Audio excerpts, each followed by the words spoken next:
Welcome to this special edition of City Connector. I'm Kellie Hunter, and we are on location in our studios of City TV for a special edition and a look back on the year 2011. Joining me in the studios today is Janice Thompson, who has been the co-host with us on City Connector and has done a wonderful job helping us with the interactive community calendar out at the mall each and every month. It's been fun. It has. It's been great. It's given us the opportunity to learn about all the things that's going on in the community, make lots of new friends, and what a great service to the community. Well, we hope so. That's what we've looked to and set the idea of the interactive community calendar up and about, is to allow the people to promote how you can connect with your community. Well, you know, Janice, today we're going to take City Connector a little bit different. Typically, we do a end of the year review, take a look at all of the local talent that has been with us over the last year. We'll do a touch of that. But today, you get to be in the spotlight. I hope you're going to enjoy that. Oh, I love that. Do you love being in the spotlight? Okay. Well, you've been the co-host with me here on City Connector on the interactive calendar part. And we have new administration that's taken office, a new mayor, some new council people on board, and so a little bit of redirection with some of the things that we're doing with City TV, but we wanted to take the opportunity to spotlight Miss Janice Thompson and give you the opportunity. Let's let all of our viewers know about you, because we've been learning a lot about the people that we give the opportunity to promote some things, but let's take it in a couple of stages. Let's first talk about the fact that you've been a mayor's wife for 16 years. Yes, I have. We've been in, and I say we because it's truly been a family effort. Sure. Over this past 16 years, we've had the opportunity to represent this great city. We've had the opportunity to meet and make friends. Had Mickey not been the mayor, that we would never have done, and participate in a lot of wonderful events. And I imagine those friendships become lifetime friendships at this point, don't they? Absolutely, absolutely. Very good. Well, tell me, how has it been being a mayor's wife? And let me correct that. I said that he was mayor for 16 years. He was 16 years in total service to the community. It was 4 years as a councilman and the last 12 as mayor. Mm-hmm. How did it go about? First he's a council person and now he's mayor. What did you experience in all of that? Well, before I tell you how wonderful it's been, I don't know if you know what got Mickey into politics. Well, tell us the story. I may know, but they may not. So let's share with our viewers. It was called the Blue Bag. The Blue Bag, yes. Remember when we got the recycling and you only had to put your trash into blue bags? Mm-hmm. And for some reason, when it was time for us to pick up our trash, we just never had enough blue bags. So one day, he and our daughter Starla, who was a freshman in high school. My goodness. They were putting the trash on the curb, and I didn't have enough blue bags, because if you had more than your container, if you had a blue bag, you could put it in the blue bag and they'd pick it up. And Mickey was just, you know, telling us his opinion of it, and my daughter says, well, Daddy, you've always taught me, if you see a problem with something, get involved and change it. So she said, you should run for city council. And he said, I might just do that. Now, did he say that with all intentions at that point, do you think? No, I think he just said that because his daughter of 15 years of age had challenged him about being the difference maker. There you go. Well, it sounds like somewhere along the line he followed up with that. What prompted it further from there? Well, and of course, our neighbors at that time was Gwen Mara, and so we shared that with him. So when it came election day to qualify, Starla had gathered up all of her money out of all of her piggy banks and solicited funds from family and friends and says, come on, Dad, we're going to qualify. And he said, oh, Starla, I don't have time to do that. And she said, yes, you do. So to City Hall they came and qualified, and Starla named his first campaign, which was a step in the right direction. I don't know if you remember, she drew the little steps, and it became a family event. Sure. My family got involved, all of our friends, neighbors, community, and here we are, finishing up 16 years. And would you have known that it would have been that long of a journey? Absolutely not, and would never have known that our lives would have been touched in the manner it has in our community. Had the opportunity to see all the growth, everything from the option to use blue bags, so Yes. he fulfilled that commitment to where we are today. I guess our most recent is the groundbreaking of the new conference center downtown, and everything from the mall to the public safety to Jesse Davis, the Hawthorne Center, to Hunter Park's renovations. Wow, it's just too much. And Douglasville has seen a lot of change, a lot of growth, and all as you name all of those. You know, Mayor Thompson's been a great leader and instigator in a lot of those projects, along with the council that's been on board. So. And to get back to your question, you Okay. asked me, I'm so sorry, see, I That's tend to all get right. off track, as you know. You've keep me dealt on with me track. for 2.5 years. You have to. Sure.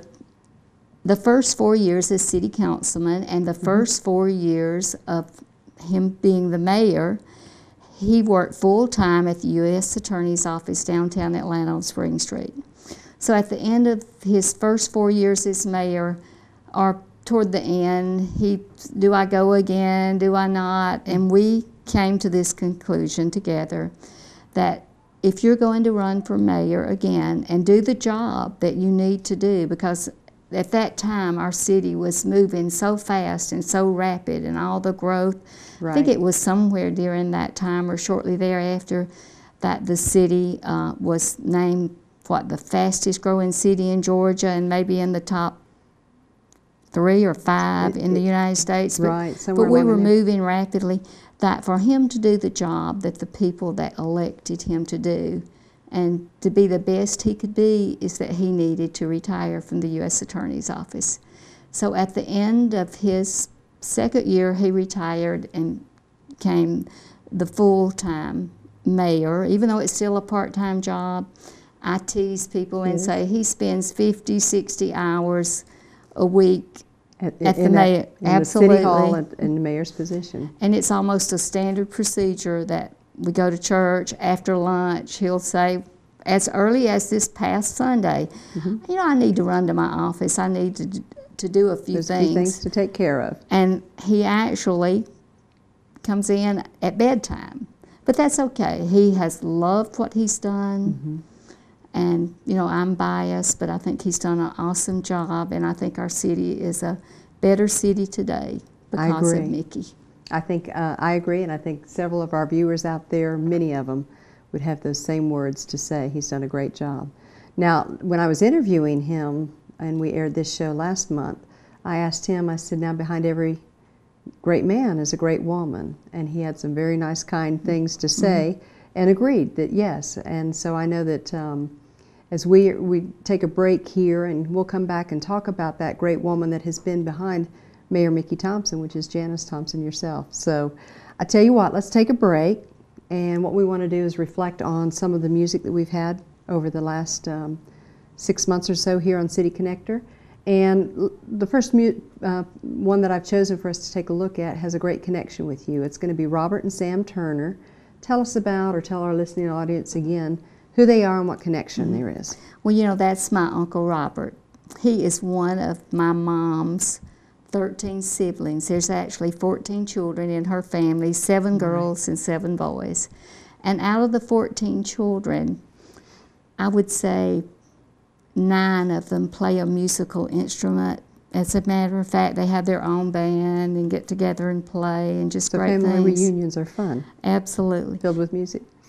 And I was visiting with my mom, and my Uncle Robert came, and he was telling me about the lessons that he'd been giving his grandson that lives back in Chicago, where they had a standard meeting once a week where he would call him up, get on the telephone, and through the computer and the telephone, he taught Sam to play the banjo. And that's a tradition that carried down from my granddaddy Turner to Uncle Robert, and now on to Sam, the 3rd generation. So I thought that was so unique, and Sure. I'm so grateful that you gave them the opportunity to share it. Well, I think it was a great story. They shared it in that interview there. And we're going to get to hear that music piece, or maybe even both of the numbers that they performed right here on City Connector. So you want to introduce? Coming up is Uncle Robert Turner, and his grandson Sam. And I hope you enjoy their music.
Well, welcome back to this special edition of City Connector. I'm joined in the studios here at City TV with Janice Thompson.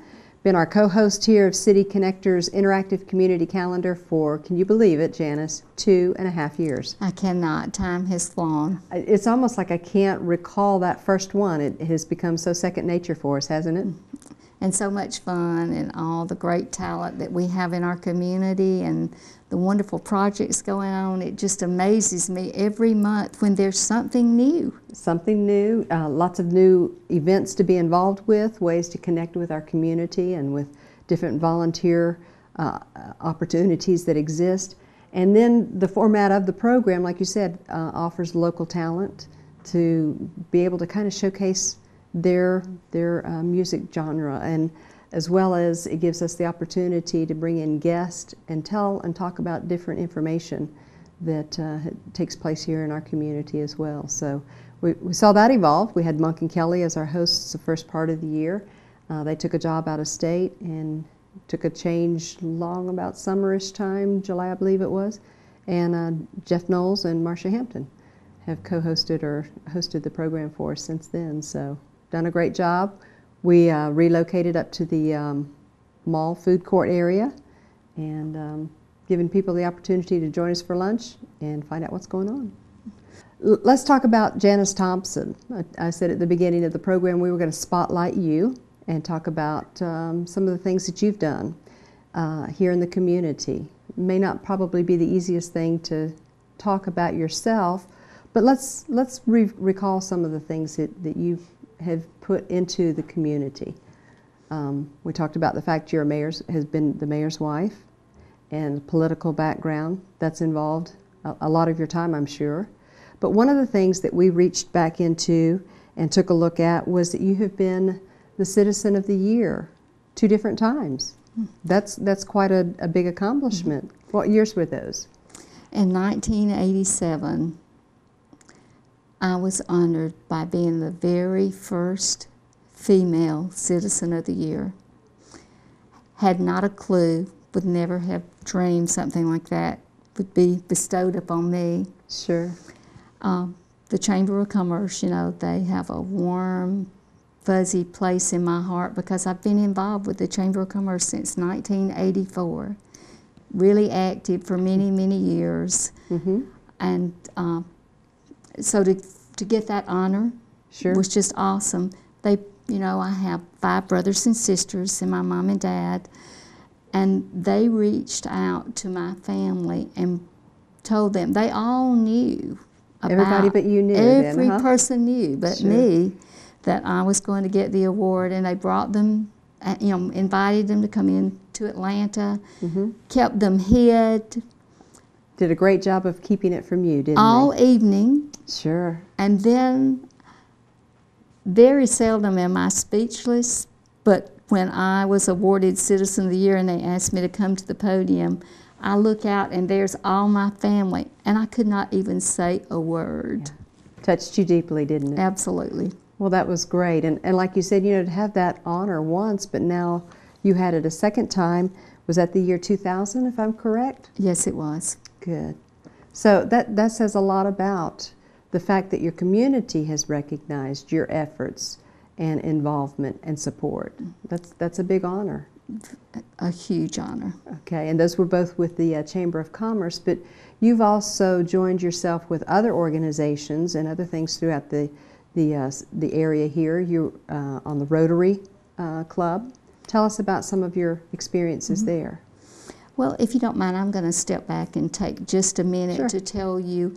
I think, like we talked about earlier, the blue bag situation with Mickey, that changed his life as far as being involved in his community, because he had always worked and gone into Atlanta and came home at night and would help me with some of my community projects that happened on the weekend. And some of the people listening to this will know this story. Some will not. But in 1978, I became pregnant with our first child. It was a little boy. Okay. And for some unknown reason, I went into early labor. He was born around 21 to 24 week gestation, weighing 2 pounds and 5 ounces. Oh my. He lived 3 days and had a cerebral hemorrhage and just couldn't make it. So I came back home, and you can only imagine the devastation that Mick and I felt. And I went back to work immediately, but I thought, I really want to do something. Want to make a difference. I just want to do something. So at that time, I worked for a gentleman by the name of Jack McKay, and I shared with him, and he said, well, Janice, you can do that. And from that, there was a walk coming up where for every mile, you got people to pledge so much for every mile. And it was at Douglas County High School, and on that Saturday morning, I showed up with my monies that I had raised, didn't have a clue, but through the love and support of the community and my friends, I had raised several $1,000s. Sure. And the March of Dimes, Marie Duncan, the executive director, immediately came and said, you have to help us. And I said, oh, I can't do that. I'd help, other community projects, but I can't do that. Well, here I am today. So my first community project was chairing the March of Dimes, and from that I got involved with the Chamber of Commerce and was fortunate enough to be involved in a drive where I sold 100 chamber memberships. My, very, very involved. Again, that takes a lot of commitment. Well, family and friends helping, being supportive of me. And from there, I got involved in all the other community activities, chaired the United Way. I was fortunate enough to be president of the Rotary Club. Just had the opportunity to touch a lot of things in the community. And it sounds like from your story that you just shared that you took that tragedy and was able to turn it and make it a very step of triumph in your life. Turned it around. Absolutely, because my mom always taught us that, that a door never closes, that a greater door doesn't open. And so you took that opportunity to move on forward. Well, we thank you for all those services, but that's still not the end of the story, is it? Well, I mean, as we look back and as we had talked, you said that you served on the hospital authority. Oh, yes, I did. I served on the hospital authority, and then once Wellstar bought Douglas General, I was fortunate enough to serve on their community board, one of the local boards here in the community. And so people would remember then that the hospital authority was the Douglas General in its early years, and then, like you said, Wellstar taking, so you just moved right on through that transition as well and served on the Wellstar board. And then along the way, I had the opportunity to do what I'm doing today, and that is a State Farm agent. Sure. And I love what I do. It's a great company. It's opened up a lot of opportunities for our family. But in 1987, or the early part of 88, State Farm wrote me a letter and said, we'd like to talk to you about a career that State Farm has to offer women. My. Now, keep in mind, I could not even spell liability, and I had a great job, and I was in sales and felt like I was doing very well, and kind of said, oh, I don't know. Well, my husband, Mickey, goes in to see our State Farm agent, Harlan Gable, and sells him the story. Mickey comes back and says, you really need to talk to these people. So July 1 of 1988, I became the first female to open a State Farm agency in Douglas County. My goodness. And I had the good fortune to start scratch. Not one policy. My goodness. Little did I know that most people began with policies. Sure, that assignments to pull from. So, but not you. No. Doesn't surprise me. But Mickey, you know, as I said, he worked at the U.S. Attorney's Office, but that became a family project. We worked 6 days a week, many evenings, and here we are today, 24 years later. And very strong State Farm, well-established business here in the community. Absolutely. Now, I know with that story you wouldn't probably include, but you were also named State Farm Agent of the Year. President's Club. President's Club, okay. I had the good fortune to be recognized as one of the top 50 agents in the country, and that was quite an honor. Quite an honor. Now, where did the ceremonies and everything for that take place? Well, actually, when we go to our convention, your annual conventions, okay. They recognize you at that event. And that year, the convention was held in Nashville. Nashville, Tennessee. Very and good. It's the first time. Well, no, that's not true. I started to say the first time I'd ever met up close and personal the president of our company, who's now the CEO. But it was actually the second time. But I was on stage with him, and he presented me with the honors, and it was just something that every agent dreams. Sure, and you had the opportunity to experience that, but not only experience it, make the accomplishment for that. Congratulations. Yes. Thank you. That's very good. And I know even as we're sitting here talking and some of the notes that we had taken, I'm sitting here looking back, I know you served on West Georgia Technical College. Yes, on their did. board. See, we don't want to leave any of these out. Tell us about that. Well, that in itself was another great honor and privilege to have the opportunity, because it's a great group of people, it's a great school. What it does for our community is just, sometimes I say, is such a well-kept secret. It is, yes. And I chaired the year that we merged our technical colleges. When if you remember, during the downsizing and the state of Georgia budget being cut, the governor at that time made the decision to merge some of the colleges. So I had the fortune of working with Dr. Sullivan through those merges. It used to be West Central Technical College, and through the merge, it's now West Georgia Technical College, and it encompasses 7 counties. Right. So that was a big feat, serving in that role, moving through that transition. But here again, Janice, it doesn't surprise me. You are such a strong, incredible woman with a background of not just the success of your business, but the success of how you've helped Mayor Thompson in what he's been through the political arena, and things in family. You're just a very strong woman, so it doesn't surprise me. You've also served on the Junior League.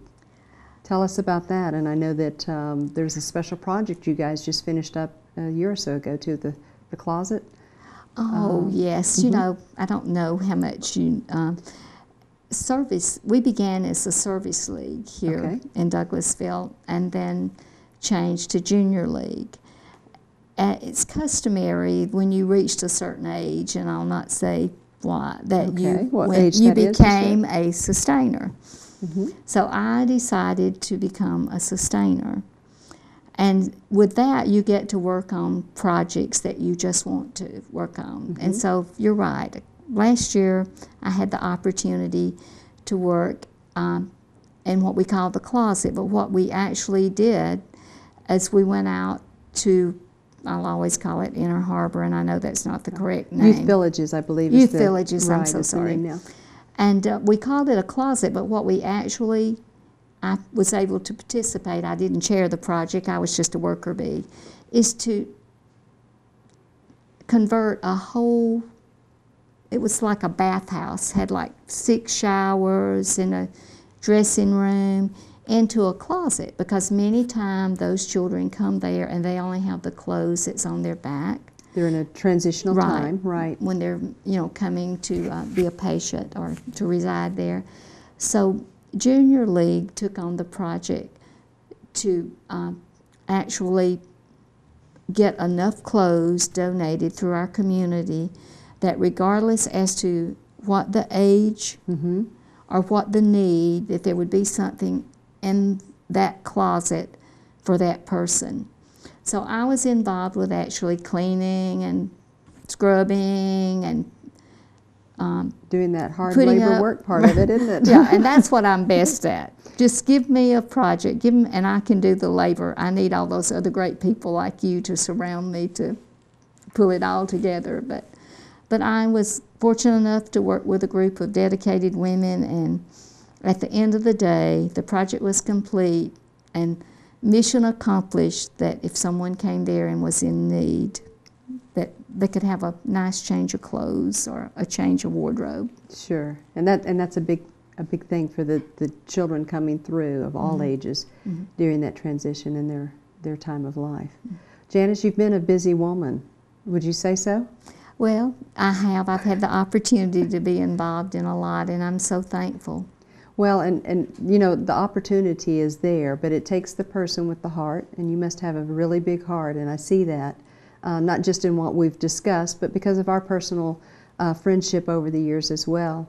And you're a woman with a very big heart and hands that'll get in there and make it happen. And I think that's very evident with everything we've discussed. I sure hope we've covered everything. If we go home and think about something, we're going to have to add it to the credits, okay? Well, one thing we haven't talked about. What's that? Mick and I have been married 39 years, and we have an awesome daughter. We have one daughter, Starla. Yes. But with Starla comes 3 grandsons. Brent is 5, Mitchell is 3, and Parker is now 18 months old. And they are truly the love of our life. Well, I have kidded Mayor Thompson the fact that he has a pit crew or a basketball team or a football team in the makings there. So I imagine they are. They're a great group of young men, and we had them, I know this is going to be shown later, but we had them actually in the studio today filming for a special project, and that was great to have them in. They're well-mannered, they're polite, and just a joy. They're little boys, aren't they? Yes, they are. busy little boys. Doesn't surprise me.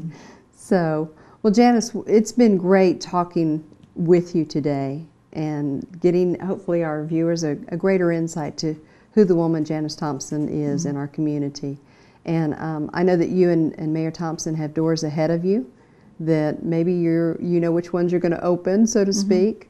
Do you know what those are, or can you share anything with us? Well, I have warned all of my family and my neighbors and my closest friends to not put away their campaign shoes. Okay. Because there might be an opportunity for Mickey to continue his work and bring things back home to the community. That's still in the chatting. Right. And that'll be determined at the right time, but it's great that you both have the heart to keep that door open and possibly walk through it again. Thank you. So, Janice, it's been my privilege to have you as the guest today and to spotlight you and to talk about all the things that you have really contributed and helped make our community, Douglasville, a great city to live, work, and play. And I just want to say thank you for being the wonderful woman that you are, the strong woman that I see, and just the big heart that I know that you have. Thank you. I don't want to shake your hand, I want to hug your neck, but we'll do that afterwards, okay? But any last words that you'd like to share with our audience?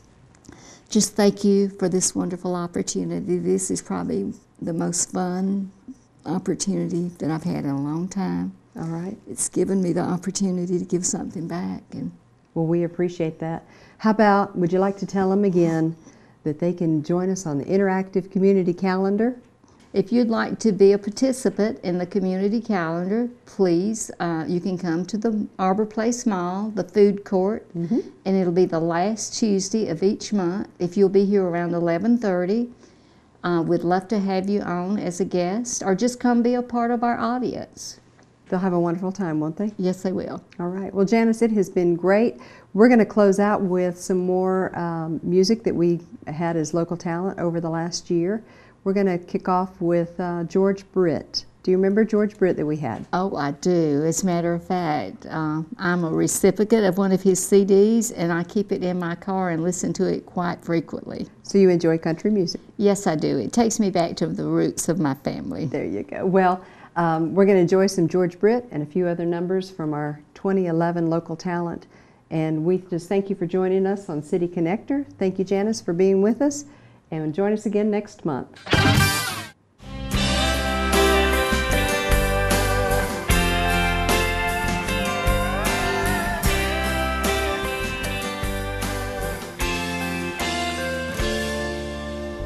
A dirty shirt, his jeans were torn, duct tape on the shoes he wore.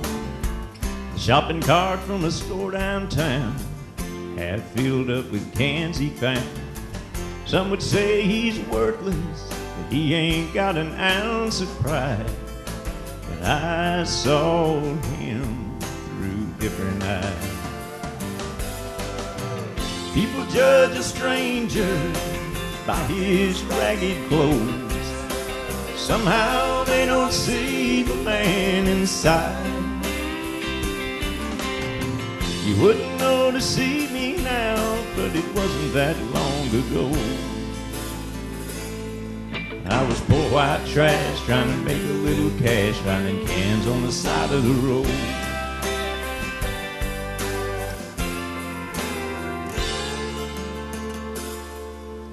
I grew up on a Georgia farm, to say the least, the times were hard. Then one year when the drought was bad, the bank took everything we had. So I took an old mop handle with a nail stuck inside, filled up her life bag with cans, and somehow we got by. People judge a stranger by his ragged clothes. Somehow they don't see the man inside. You wouldn't know to see me now, but it wasn't that long ago. I was poor white trash, trying to make a little cash, finding cans on the side of the road.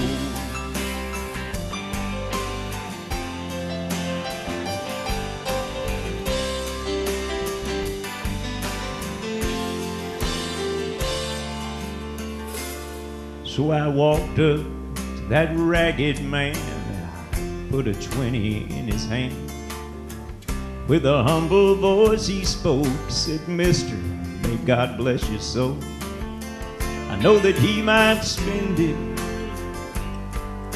at Mickey's down on Main, but it could provide the first meal he's had in days." People judge a stranger by his ragged clothes. Somehow they don't see the man inside. You wouldn't know to see me now, but it wasn't that long ago. I was poor white trash, trying to make a little cash, finding cans on the side of the road.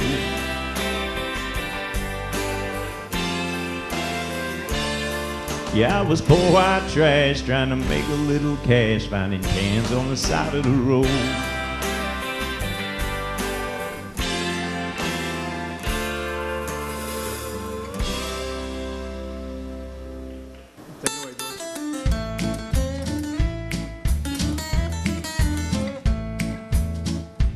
Born and bred a Georgia redneck, I've known hard times all my life.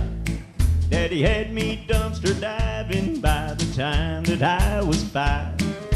And all my life he's told me, son, it gets worse as you go. There's a hole in the bottom with no bottom in the hole. They say that rotten apples, they don't fall far from the tree. The way my luck's been running, well, I'd have to agree. I had a good job at the hog farm, but the boss man let me go. There's a hole in the bottom with no bottom in the hole. First they repoed my Yugo, then they cut off my lights. Yesterday my girlfriend up and married my ex-wife. The landlord said come Monday, pay the rent or hit the road. There's a hole In the bottom with no bottom in the hole.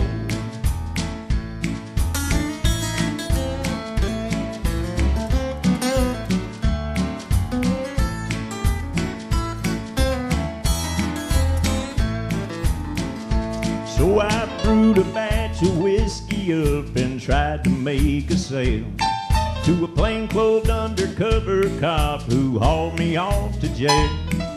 And from the cell across the hall, my daddy waved hello. There's a hole in the bottom with no bottom in the hole. There's no end to this misery as far as I can tell. Looks like I'll be falling till I bust the gates of hell. Just when I think I'm finally down as low as I can go, there's a hole In the bottom with no bottom in the hole. Yeah, just when I think I'm finally down as low as I can go, there's a hole In the bottom with no bottom in the hole. Yeah, there's a hole in the bottom with no bottom in the hole.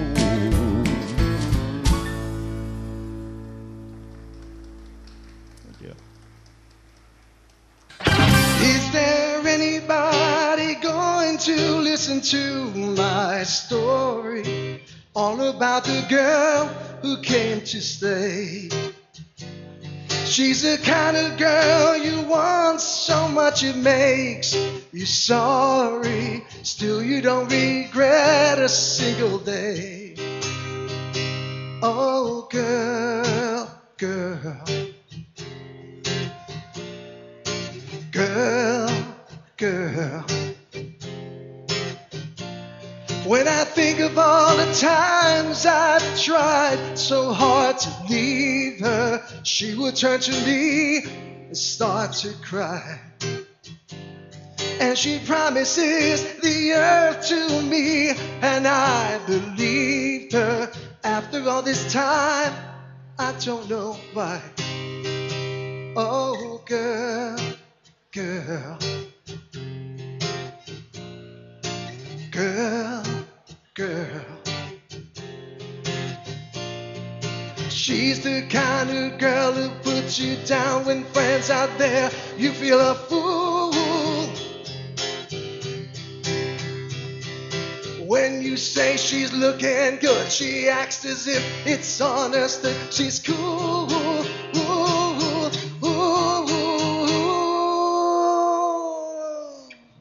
Girl, girl, girl, girl. Well, she was told when she was young that pain would lead to pleasure. Did she understand it when they said that a man must break his back to earn his day of leisure? Will she still believe it when he's dead? Oh, girl, girl, girl, girl.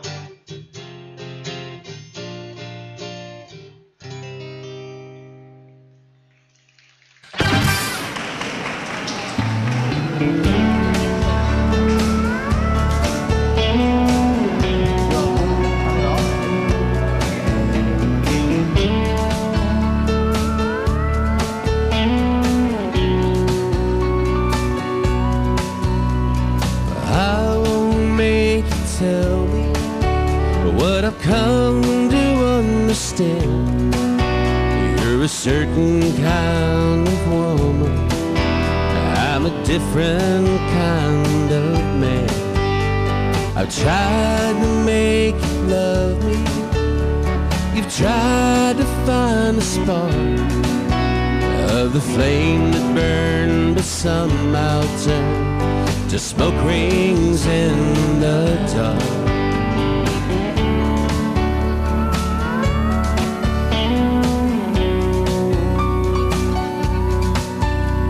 The loneliness within me, it takes a heavy toll, because it burns as slow as whiskey through an empty, aching soul.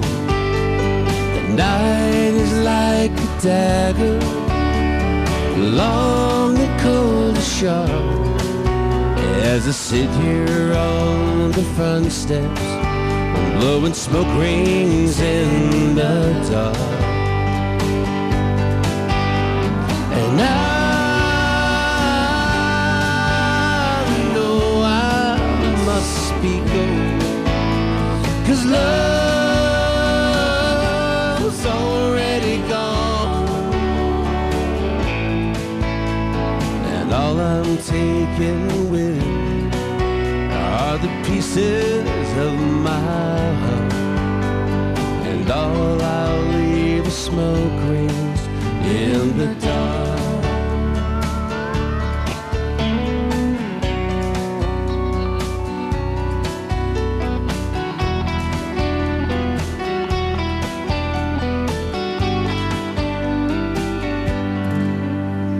The rain falls where it wants to, the wind blows where it will.